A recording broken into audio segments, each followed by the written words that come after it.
প্রিয় বন্ধুরা, সবাই কেমন আছেন? আশা করি সবাই ভালো আছেন।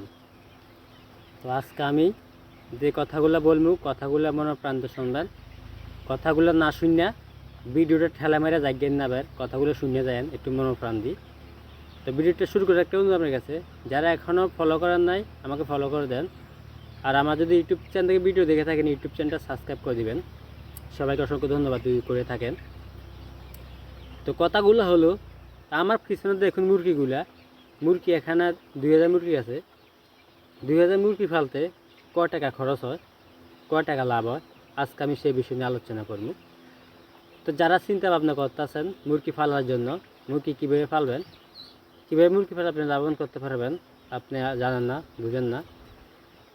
মুরগি ফালতে হলে কিছু নিয়মকানুন আছে ভাই, নিয়মকানুন মান্য চলতে হবে। আপনি যদি নিয়মকানুন মান্য না চলেন তাহলে মুরগি আপনি পালতে পারতেন না, কখনো আবার লাভ হবে না। ব্যবসার মধ্যে লাভ আছে, লস আছে, এটা স্বাভাবিক, এটা কোনো সমস্যা না। তা আপনি প্রথম অবস্থা মুরগি তুলতে হলে একটা ঘরের প্রয়োজন, ছোটো মোটো একটা ঘরের প্রয়োজন। 1000 মুরগি তুললে একটা ঘরের প্রয়োজন।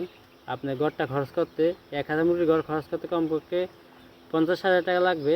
এটা তো শুধু চালের কাম, সাইডে কোনো কাম নাই। একটা ঘর করবেন, ঘর করে 1000 মুরগির জায়গায় 800 মুরগি দেবেন, মুরগি কমাই দিবেন। যত কমায় মুরগি দিতে পারেন এতে আপনার লাভ হবে বেশি। আপনি যদি মুরগি বেশি দেন তাহলে লাভ কম হবে। ঘন ঘন মুরগি কখনো হয় না, মুরগি ফাতলা দিতে হয়। ফাতলা মুরগি লাভ বেশি, ঘন মুরগি লাভ হয় না, ওজনও আসে না।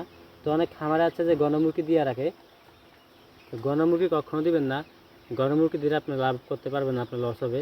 আপনার চেষ্টা করবেন মুরগি ফাতলা তোলার জন্য, যত ফাতলা করে মুরগি তুলতে পারেন এতে আপনার লাভ হবে। ঘন মুরগি তুলে আপনি লাভ করতে পারবেন না।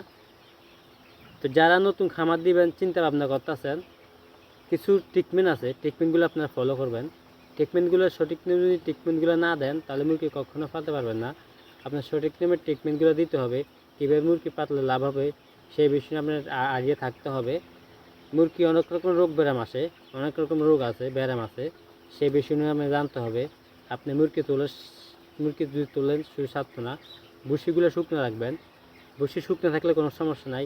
একবার যদি ভিজে যায়, ফ্যাক হয়ে যায়, তাহলে ভুসিগুলো পাল্টে দিবেন, তাহলে মুরগি সুস্থ থাকবে, ওয়াট চলে আসবে। আপনি ভুসিগুলো শুকনো রাখবেন। ভুসিগুলো শুকনো রাখতে পারলে আপনি লাভবান করতে পারবেন। আর অনেক মালিক আছে শুকনো ভুসিও ফালাই দেয়, ভাই এরা ভুলও করবেন না। শুকনো ভুসি কখনো ফালাবেন না। ভুসি যদি একবার ভিজে যায়, ফ্যাক হয়ে যায়, তাহলে আপনি ভুসি ফালা দিবেন। শুকনো ভুসি কখনো ফালাবেন না।